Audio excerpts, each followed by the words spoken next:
চলে এসেছি দুবাই এসে ৮,০০০ মানুষজনের সাইবার লাইন করতে বক্তারা হয়নি হতাই সম্মানিত মঞ্চে উপবিষ্ট অতিথিবৃন্দ, আমার সম্মুখে আমার সংসদীয় আসনের ফরহাদাবাদ ইউনিয়ন থেকে আগত এলাকাবাসী, আসসালামু আলাইকুম। আমার পরিচয় ইতিমধ্যে আপনারা জেনেছেন, নতুন করে মনে হয় পরিচয় দেওয়ার প্রয়োজন নেই। আমি ব্যারিস্টার শাকিলা ফারজানা, মরহুম শহীদ ওয়াহিদুল আলমের কন্যা। আপনাদের অনেক প্রিয় নেতা ছিলেন আমার মরহুম পিতা। ওনার স্বপ্ন পূরণেই আমি হাটহাজারীকে মডেল হাটহাজারীতে রূপান্তর করার জন্য হাটহাজারীবাসীর পাশে এসে দাঁড়ানোর অঙ্গীকার নিয়েছি। দীর্ঘ 10 মাস স্বৈরাচারের রোষানলের শিকার হয়ে আমি কারাগারে আবদ্ধ ছিলাম। দীর্ঘ 6 বছর আমাকে নির্বাসনে যেতে হয়েছিল এই স্বৈরাচারীর অত্যাচারিত হয়ে।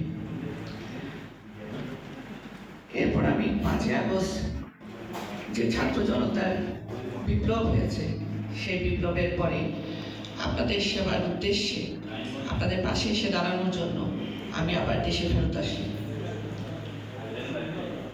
দেশ তো সহজে কেউ ছাড়ে না, দেশ ছাড়তে বাধ্য হয়েছিলাম, কিন্তু অনেকে বলে আমি পালিয়ে গিয়েছিলাম। আমি পালাইনি। আমি দেশ ছেড়েও আমার দেশবাসীর পাশে ছিলাম, হাটহাজারীবাসীর পাশে ছিলাম।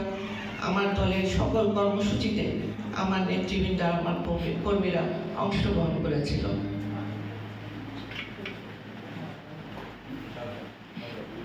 একটা দল আছে যারা শুধু মানুষের সমালোচনা করে মজা পায়, তেমন দলের জন্য আমি একটা আতঙ্ক।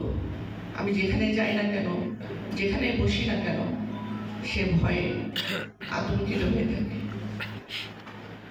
সে এ ধরনের কথাগুলো প্রচার করে।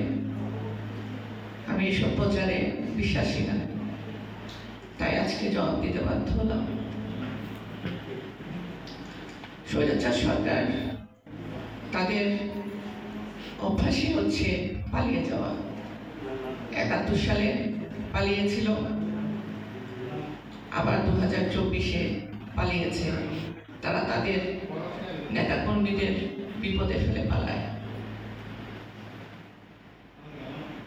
আমাদের দলের যিনি নেত্রী দেশমাতা বেগম খালেদা জিয়া আমাদের ভাই বলেছেন যে প্রথম বাংলাদেশ আমার শেষ বাংলাদেশ, জীবন বাংলাদেশ আমার মরণ বাংলাদেশ।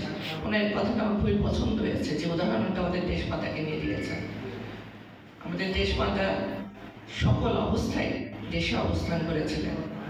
আমাদের দেশ নায়ক তারেক রহমান দলের যেভাবে হাত ধরেছিলেন, সে সময়ে ওনার আজকের যে অভিজ্ঞতা, দেশের জন্য যে চিন্তাধারা, আমাদের দেশকে যে সোনার বাংলাদেশ সাজানোর জন্য যে আমাদের শহীদ প্রেসিডেন্ট জিয়াউর রহমান প্রতিজ্ঞাবদ্ধ হয়েছিলেন, সেই স্বপ্ন পূরণে তিনি অবিচল। আমাদের দেশ নায়ক তারেক রহমান আগামী মাসের মধ্যে ইনশাআল্লাহ দেশে ফিরে আসবেন। ওনার নেতৃত্বে আমরা আরো বেশি এগিয়ে যাব। দেশ এখন ষড়যন্ত্রের আচ্ছাদিত। এই দেশকে ষড়যন্ত্রের সম্মুখীন সবসময় হতে হয়। বর্তমান উপদেষ্টা আমাদের দেশ নায়ক তারেক রহমানের সাথে ওয়াদাবদ্ধ হয়েছেন ফেব্রুয়ারিতে নির্বাচন নেবেন, কিন্তু এরপরেও স্বৈরাচারী যে দোসররা আমাদের দেশে রয়ে গেছে, বিদেশ থেকে দেশে বসে ষড়যন্ত্র করেই যাচ্ছে। কিন্তু ইনশাআল্লাহ আমরা সেই ষড়যন্ত্র প্রতিহত করব। আপনারা সকলে জানেন আমি আমার সংসদীয় আসন 5 থেকে নির্বাচন করতে আগ্রহী। আমার দেশের জন্য, আমার দলের জন্য কাজ করব আমি। এক ভাই বলেছেন আমাকে সংরক্ষিত আসনে 1 নম্বর আসনটা দেওয়া হবে। আমি সে আসন চাই না। আমি চাই নির্বাচিত সরকার, নির্বাচিত একটা নির্বাচনের মাধ্যমে যদি এসে আপনাদের সেবা করতে পারি, আমার বাবার স্থানটা পরিপূর্ণ হবে বলে আমি আশা করি, আমি তাই মনে করি। আমার বাবার অনেক স্বপ্ন রয়েছে এই হাটহাজারীকে নিয়ে। তিনি আমাকে প্রায় সময় অনেক কিছু বলতেন, কিন্তু সময়ের সুযোগের অভাবে উনি অনেক কিছু করে যেতে পারেননি। তাই আমি ফরহাদাবাদ ইউনিয়ন, আমার 1 নম্বর ইউনিয়ন, আপনাদেরকে বলবো আপনারা সকলে আমার জন্য দোয়া করবেন, এবং এখানে অন্যান্য যারা ইউনিয়ন থেকে এসেছেন তারাও আমার জন্য দোয়া করবেন, যাতে আমি আমার সে গন্তব্যে পৌঁছাতে পারি। সকলে ভালো থাকবেন, আমার জন্য দোয়া করবেন, আমার পরিবারের জন্য দোয়া করবেন। আপনারা যারা এই আয়োজন করেছেন তাদের সকলকে আমি আমার আন্তরিক ধন্যবাদ ও কৃতজ্ঞতা জানাচ্ছি। আসসালামু আলাইকুম। বাংলাদেশ জিন্দাবাদ, বাংলাদেশ জাতীয়তাবাদী দল জিন্দাবাদ। ধন্যবাদ আমাদের শাকিলা ম্যাডাম, আপনাকে অসংখ্য ধন্যবাদ।